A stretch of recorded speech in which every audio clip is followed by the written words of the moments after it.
बच्चों आदाब दूध की तरह എന്നുള്ള പാഠഭാഗവുമായിട്ട് ബന്ധപ്പെട്ട് കഴിഞ്ഞ ദിവസങ്ങളിൽ നമ്മൾ പ്രവർത്തനങ്ങളൊക്കെ ചെയ്തിട്ടുണ്ടായിരുന്നു.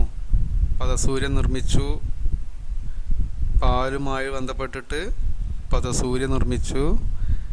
ആ പദങ്ങൾ വെച്ചിട്ട് നമ്മൾ സെൻറ്റൻസുകളാക്കി, അതായത് ജുംലകളാക്കി നിങ്ങൾ ഏറെക്കുറെ കുട്ടികളൊക്കെ അയച്ചു തന്നു. തൊട്ടടുത്ത പ്രവർത്തനം നമുക്ക് ചെയ്യാനുള്ളത് അതേ പേജ് തന്നെ 17ാമത്തെ തൊട്ടടുത്ത പേജ് 17ാമത്തെ പേജിലാണുള്ളത്.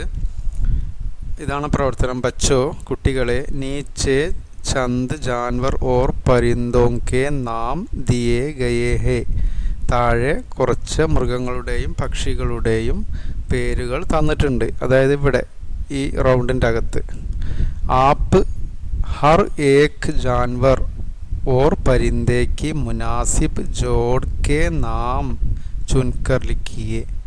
നിങ്ങൾ എന്താ ചെയ്യേണ്ടത്?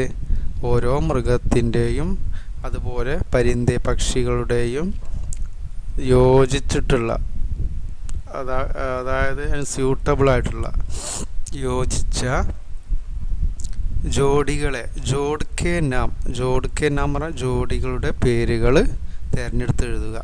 അപ്പോൾ ഇതിൽ കുറേ മൃഗങ്ങളും പക്ഷികളൊക്കെ ഉള്ളത്. അത് ആൺപക്ഷികളും പെൺപക്ഷികളും പിന്നെ മൃഗങ്ങൾ തന്നെ ആണും പെണ്ണൊക്കെ ഉണ്ട്. അപ്പോൾ അത് നിങ്ങൾ ജോഡികളായിട്ട് എടുത്തെഴുതുക. അപ്പോൾ ഇതിനൊരു ഉദാഹരണം താഴെ കൊടുത്തിട്ടുണ്ട്. ജയ്സെ ഉദാഹരണം കുത്ത എന്ന് പറഞ്ഞാൽ നമുക്കറിയാം ഡോഗ്. ഓക്കെ, അപ്പോൾ അതൊരു ആണാണ്. അതിൻ്റെ പെണ്ണിനെ നമ്മൾ കുത്തിയാന്നാണ് പറയല്. ഓക്കെ, കുത്ത എന്നുള്ളത് ആണാണെങ്കിൽ പിന്നെ അതിൻ്റെ പെൺവർഗത്തിന് കുത്തിയാന്നാണ് പറയുക. അതുപോലെ ഓരോന്നിൻ്റെ അർത്ഥം ഞാൻ പറഞ്ഞുതരാം.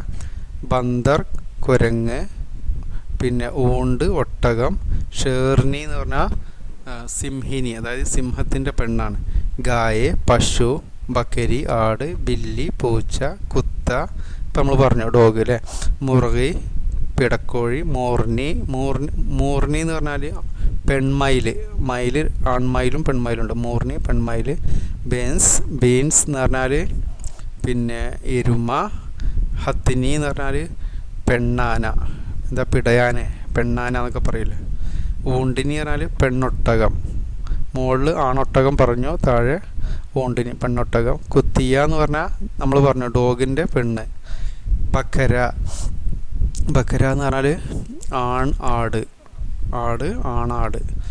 ബില്ല എന്ന് പറഞ്ഞാൽ പൂച്ച, അത് ആൺപൂച്ചയെ നമ്മൾ ബില്ല എന്നാണ് പറയുക, ഷേർ സിംഹം, മോർ എന്ന് പറഞ്ഞാൽ മയിൽ, അതിൻ്റെ പെണ്ണ് നമ്മളിവിടെ പറഞ്ഞു, ബെയിൽ എന്ന് പറഞ്ഞാൽ കാള, മുറുക കോഴി പൂവൻകോഴി, ബെൻസ എന്ന് പറഞ്ഞാൽ പോത്ത്, ഹാത്തി ആന, ബന്ദിരിയ എന്ന് പറഞ്ഞാൽ പെൺകുരങ്ങ്. അപ്പോൾ ഇതൊക്കെ ഞാൻ ഒരു പ്രാവശ്യം പറഞ്ഞു കഴിഞ്ഞു. ശരിക്കും ഞാൻ ക്ലാസ്സുകളിലൊന്നും ഇതിങ്ങനെ അർത്ഥം വെച്ച് കൊടുക്കാറില്ല. കുട്ടികളോട് ഡിക്ഷണറി നോക്കിയിട്ട് അല്ലെങ്കിൽ നമ്മുടെ പാഠഭാഗത്തിൻ്റെ അവസാനം കൊടുത്ത മലയാളം ഉറുദു ഡിക്ഷണറി വെച്ചിട്ട് കണ്ടുപിടിച്ചിട്ട് ചെയ്യാനാണ് പറഞ്ഞത്. അപ്പോൾ ഇപ്പോൾ ഒരു സാഹചര്യമൊക്കെ പ്രശ്നമായതുകൊണ്ട് ഞാൻ ഇത് പറഞ്ഞു പോയി. അപ്പോൾ അത് നിങ്ങൾ ഇനി ഈസിയായിട്ട് ചെയ്യാനുള്ള പ്രവർത്തനമേ ഉള്ളൂ. ഇപ്പോൾ താഴെ കൊടുത്ത ഉദാഹരണം പോലെ ഇതാ ഇവിടെ കുത്തിയ എന്ന് പറഞ്ഞു. അതുപോലെ നിങ്ങൾ എടുക്കുക ബന്ദർ എന്ന് എഴുതുക. കേട്ടോ, അതിൻ്റെ ജോഡി എന്താണ് എഴുതുക? അത് നോട്ട്ബുക്കിലാണ് എഴുതേണ്ടത് കേട്ടോ, ടെസ്റ്റിലല്ല. ആ ബന്ദറിൻ്റെത് എന്താണ് എഴുതുക? അടുത്ത ഊണ്ടിൻ്റെ ജോഡി പെണ്ണേതാണ് അത് എഴുതുക. ഇപ്പോൾ ഷേർണി പെൺസിംഹമാണ്, അപ്പോൾ അതിൻ്റെ ആരാണെന്നുള്ളത് അങ്ങനെ അത് എഴുതിയിട്ട് എനിക്ക് അയച്ചു തരിക. ഓക്കെ, അപ്പോൾ അതിൽ സംശയങ്ങളൊന്നും ഉണ്ടാവില്ല എന്ന് വിചാരിക്കുന്നു. അപ്പോൾ നിങ്ങളത് ചെയ്യുക. All the best.